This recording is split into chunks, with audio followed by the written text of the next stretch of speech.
Assalamualaikum. Jangan lupa like, comment, and subscribe. Bye. Apalagi dalam urusan kepemimpinan, hakikatnya bukan terletak kepada syarat-syarat yang dibuat oleh para ulama itu. Itu hanya usaha manusia. Hakikatnya biyadikal khair, semua kebaikan itu ada di tangan Allah Subhanahu wa taala. Bahkan di dalam ayat itu kita meyakini betul innallaha ala kulli syai'in qadir. Allah Maha mampu untuk mewujudkan apapun yang Dia inginkan. Meskipun dalam ilmu manusia hal tersebut sangat tidak mustahil, tidak masuk akal untuk terjadi dalam kehidupan kita.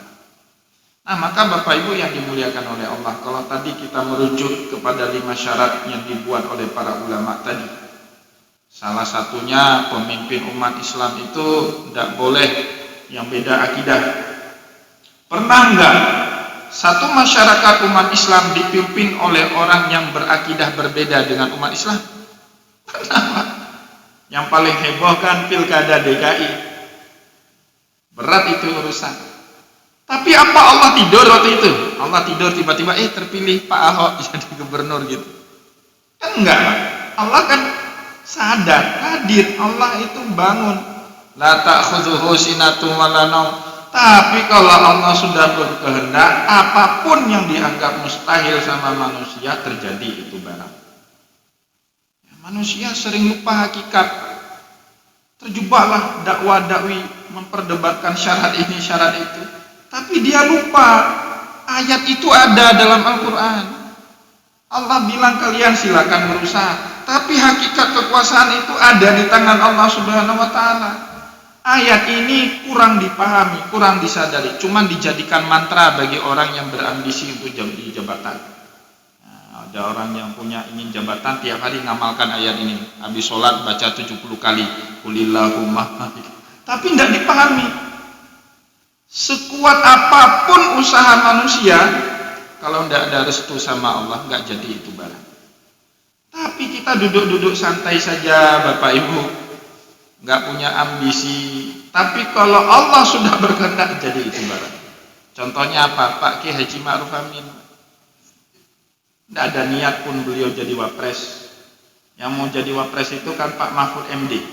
Sudah ukur baju jas, tinggal diumumkan.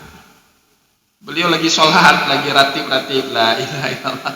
Tiba-tiba yang diumumkan namanya Ki Haji Ma'ruf Amin jadi wapres, jadi juga itu barang. Wow, manusia teriak, nggak ada kapasitas, nggak ada ilmunya. Tapi faktanya beliau yang jadi wakil presiden. Kita yang teriak-teriak ini tetap jadi Pak Geci di kampung. Jadi kita sering lupa hakikat, Bapak Ibu. Padahal kita yakin ada ayat itu di dalam Al-Quran. Ngomonglah kita di kedai kopi, ini nggak punya kapasitas, bodoh, orang nggak sekolah, tapi tetap juga dia yang jadi kuasa, yang berkuasa. Nah, syarat yang kedua, ilmu. Jangan pandang orang lain nggak berilmu. Boleh jadi menurut Allah dia lebih layak jadi pemimpin daripada kita. Itu ukuran kita manusia. Cuman kadang-kadang kita mencatut nama Allah gitu kan. Nah, itu aja masalahnya. Oh, yang ketiga, amanah. Menurut kita ini pemimpin gak amanah. Tapi kalau Allah sudah berkehendak, jadi juga itu. Perempuan juga sama, Bapak Ibu. Dulu di abad 12, abad 13, abad 14 di Aceh ada kerajaan namanya Samudra Pasar. 16 orang sultannya semua selama 200-an tahun. Dari 16 orang sultan tersebut, Bapak Ibu, salah satunya perempuan. Namanya Sultanah Nahrosiyah. Perempuan. Pertanyaannya di zaman itu apa nggak ada ulama? Apa Allah tidur tiba-tiba Nahrosiyah jadi ratu gitu? Kan atas pengetahuan Allah, Bapak Ibu. Atas restunya Allah juga itu. Kemudian abad 16, abad 17, abad 18 ada kerajaan Aceh Darussalam, 32 orang sultannya semua. 4 diantaranya berturut-turut perempuan. Tercatat itu dalam sejarah. Yang pertama Sultanah Safiyatuddin, yang kedua Sultanah Natiyatuddin, Yang ketiga Sultanah Kamalat Syah. Yang keempat Sultanah Inayat Syah. 4 orang itu berturut-turut perempuan. Nah pertanyaannya apa di zaman itu? Allah tidur tiba-tiba jadi lupa saya kawal, perempuan tidak boleh jadi pemimpin. Kan enggak Pak. Kenapa? Hakikat kekuasaan itu ada di tangannya Allah Subhanahu wa ta'ala. Mustahil menurut ilmu kita manusia, tapi gampang sekali kalau Allah sudah ingin dia jadi pemimpin. Yang enggak mungkin bagi manusia tapi tetap jadi itu barang. Maka Bapak Ibu, saya kadang-kadang ini karena setelah akhir pemilu ini banyak orang yang komentar, dia nggak layak jadi pemimpin. Emang kita lebih layak? Kita selalu bilang ini PJ ini lagi nggak beres, harus cepatnya ada definitif. Sekarang hampir ada definitif, masih juga protes. Khawatirnya saya, kita seperti Bani Israel yang diceritakan oleh Allah dalam surah Al-Baqarah. Jadi pernah Bapak Ibu satu fase masa setelah wafatnya Nabiullah Daud dan Sulaiman, itu kan legend itu. Kalau menurut Bani Israel, 2 sosok tadi bukan nabi, rajanya mereka, King David, King Solomon. Tapi kita orang Islam bukan hanya sebatas raja, tapi juga itu nabinya Allah. Setelah wafat 2 orang nabinya Allah ini Bapak Ibu, terjadi fase di mana Bani Israel tidak punya pemimpin. Krisis kepemimpinan, sehingga Bani Israel dijajah sama bangsa lain. Di saat itu ada seorang nabinya Allah, namanya Nabi Daniel. Nah, kuburannya masih ada di Mesir sampai hari ini, di Iskandaria. Jadi Bapak Ibu yang dimuliakan oleh Allah, datanglah Bani Israel rame-rame menjumpai Nabiullah Daniel alaihi salam. Mereka meminta kepada Nabi itu untuk berdoa, bermunajat kepada Allah, agar Allah berkenan memilihkan kepada mereka seorang pemimpin yang adil, yang bijaksana, yang punya kapasitas, yang takut kepada Allah, sayang kepada rakyatnya. Berdoalah Nabiullah Daniel berbulan-bulan munajat, ya Allah tolong berikan kami pemimpin adil, bijaksana, amanah. Dan akhirnya doanya Nabiullah Daniel itu terkabulkan sama Allah.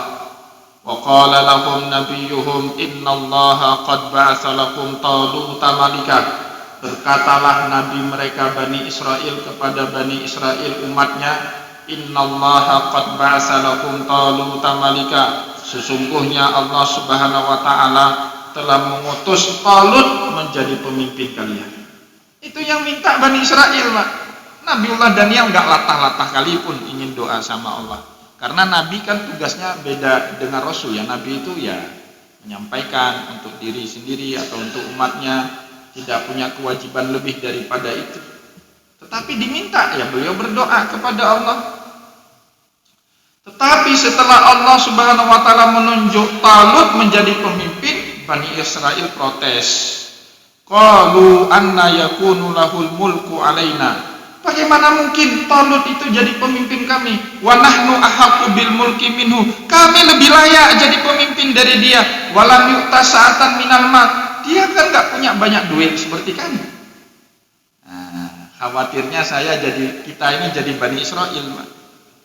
Kemarin minta gubernur definitif, ini sudah hampir ada. Wah, dia kapasitas ilmunya enggak ada misalnya. Wah, wali kota kita misalnya perempuan misalnya. Padahal Bapak Ibu, kita ini umat Islam meyakini betul hakikat kekuasaan tidak pada syarat-syarat itu. Itu usaha manusia, sah-sah saja, ijtihad namanya. Ijtihad itu boleh benar, boleh salah. Tetapi hakikat kekuasaan sesungguhnya itu ada di tangan Allah. Qulillahumma malikal mulki tu'til mulka man tasya wa tanzi'ul mulka mimman tasya wa tu'izzu man tasya wa tudhillu man tasya biyadikal khair. Maka oleh sebab itu di dalam surat Al-Baqarah Allah Subhanahu wa taala ingin menyadarkan kita hati-hati dengan orang pakai jubah agama, bahkan sering-sering mencatat nama Allah, belum tentu apa yang dikatakan dia benar.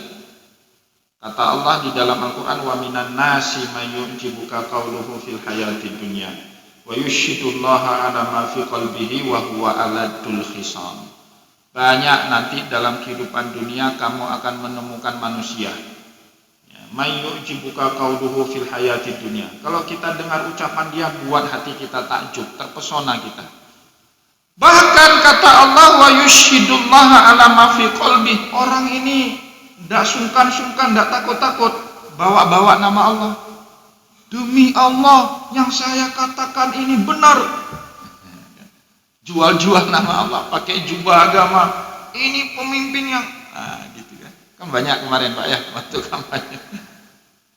Tapi kata Allah, wa huwa aladul hisab. Itu musuh Allah sebenarnya.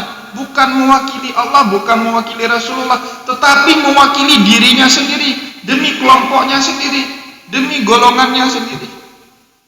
Nah, itu Allah Subhanahu wa taala sudah memperingatkan itu buat kita. Maka Bapak Ibu yang dimuliakan oleh Allah, bahwa kita dalam bersyariat berusaha iya satu sisi, tapi juga jangan lupakan hakikat sesungguhnya apapun yang terjadi dalam peristiwa bumi ini adanya pada ilmunya Allah, bukan pada ilmu umat manusia. Semoga apa yang saya sampaikan pada kesempatan hari ini bermanfaat kepada kita semua. Berhubung masih ada waktu ya untuk syuruk. Sudah masuk syuruk belum? Belum.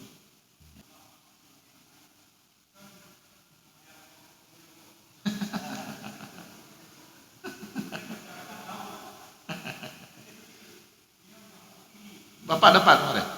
Oh, alhamdulillah.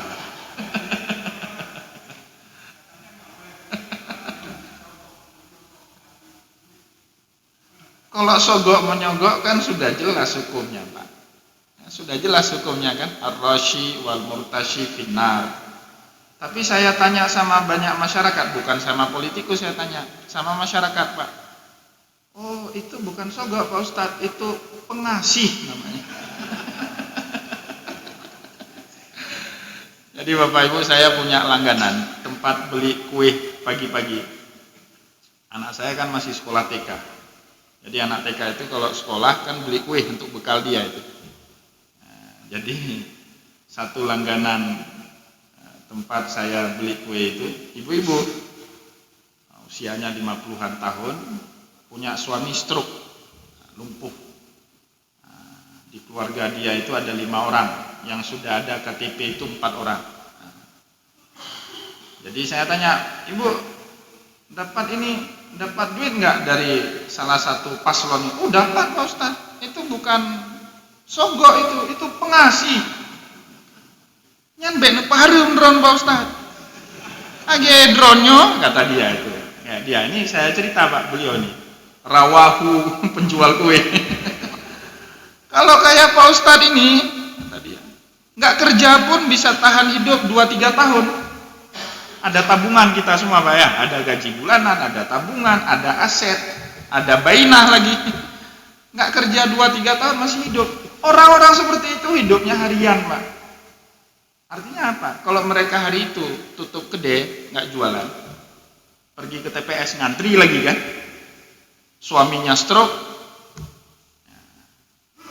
nggak ada penghasilan, terus saya gimana kasih makan suami saya itu? Bagaimana saya kasih makan anak-anak saya, sekolah dia? Maka kalau di rumah itu ada 4 orang Pak, satu orang 200.000, dia hari itu dapat 800.000. Terus ibu habis nyoblos mana? Nah, jalan-jalan ke laut, ada duit 800.000. Nah itu bukan sogok Pak, sogok haram. Kalau pengasih baik. Kata Rasulullah dalam hadis kan, tahabu, senanglah kasih hadiah, pasti kalian dikasihani oleh banyak orang, kan gitu. Nah, tergantung kita menamakan apa.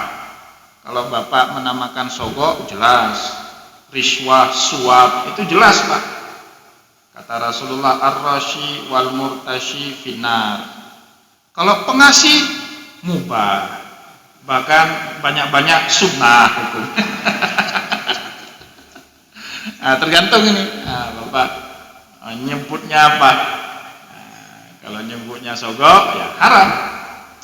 Kalau nyebutnya pengasih ya mubah. Kalau banyak sunnah.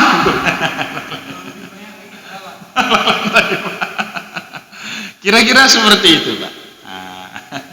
Nah, jadi kita dalam menjawab pertanyaan-pertanyaan umat itu bukan hanya hukum halal haram, tetapi realitas juga harus menjadi pertimbangan. Para ulama sepakat dengan sebuah kaidah, al-waqi' as-sahih miqyasun lil haq. Realitas yang terjadi dalam kehidupan masyarakat itu kadang-kadang suatu barometer kebenaran juga. Jadi banyak pertimbangan. Bagi Bapak Ibu yang punya banyak rezeki, yang banyak duit, dikasih 200.000, apalah itu duit, ya. Pilih dengan hati nurani. Bilang itu sogok. Saya nggak boleh nerima ini haram. Saya punya gaji, jangan sogok-sogok saya. Kalau perlu kamu yang saya sogok.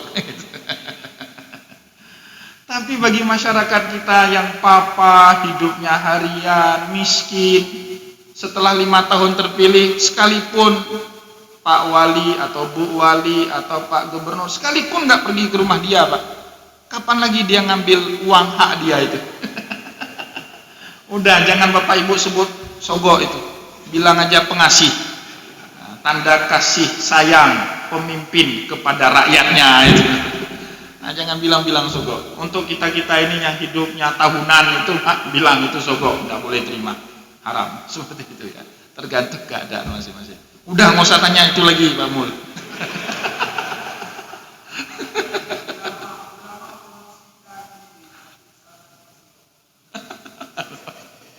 Waduh, makin berat ini.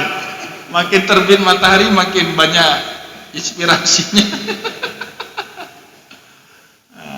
Silakan saja ya, kalau menurut yang bersangkutan ini memang layak, ini yang paling cocok jadi pemimpin, silakan saja.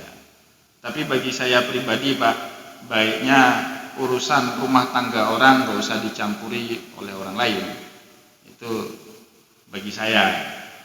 Bahkan dalam Al-Quran kalau ada orang ribut, kita dilarang menengahi, kecuali kita bahagian dari keluarga rumah tangga itu. Kata Allah dalam Al-Quran, wa in khiftum shiqaqa bainihima fab'atsu hakaman min ahlihi wa hakaman min ahliha. Jika kalian terjadi atau khawatir terjadi sengketa dalam rumah tangga seorang kerabat kalian, fab'atsu hakaman min ahlihi. Tolong putus penengah dari keluarga suami, wa hakaman min ahliha. Begitu juga penengah dari keluarga si istri. Jangan masuk orang lain. Kalau urusan rumah tangga orang, baiknya ngurus sendiri. Karena yang paling tahu tentang kita adalah orang yang ada di dalam rumah tangga itu. Orang lain ngapain ngurus di tempat kita, kan gitu, Pak. Nah, menurut saya seperti itu. Ya, bahwa silakan, saya mau ini lebih layak dari itu, hak masing-masing, kan nggak ada larangan. Nah, maka itu subjektif, itu kan usaha. Hakikatnya balik ada sama Allah Subhanahu wa taala. Itu yang perlu kita pahami. Kadang-kadang kita terlalu semangat memperjuangkan sabab apa yang kita yakini, tetapi lupa kalau kekuasaan itu hakikatnya ada sama Allah. Maka terjadilah ribut. Kalau kita ngerti hakikat itu sama Allah, ngapain ribut-ribut? Ngapain adu-adu gacuk? Satu bawa ulama ini, satu bawa ulama ini, adu-adu gacuk, Pak. Itu kan nggak perlu adu gacuk sebenarnya, karena ilmunya ada di tangan Allah Subhanahu wa taala. Kira-kira seperti itu, Bapak Ibu. Nggak usah ada tanya lagi. Ada tanya, bahaya nih.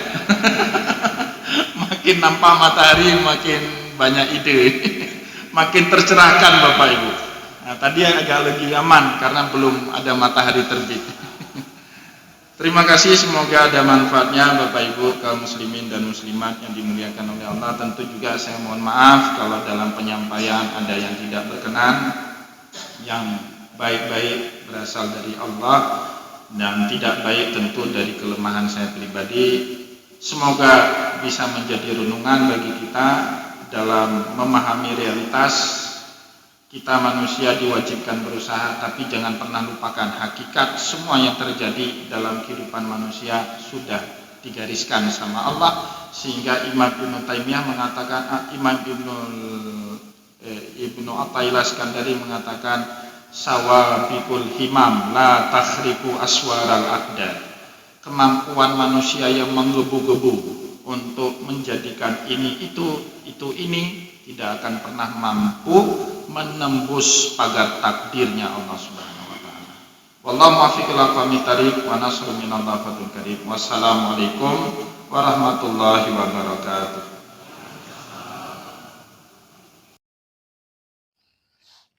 Terima kasih.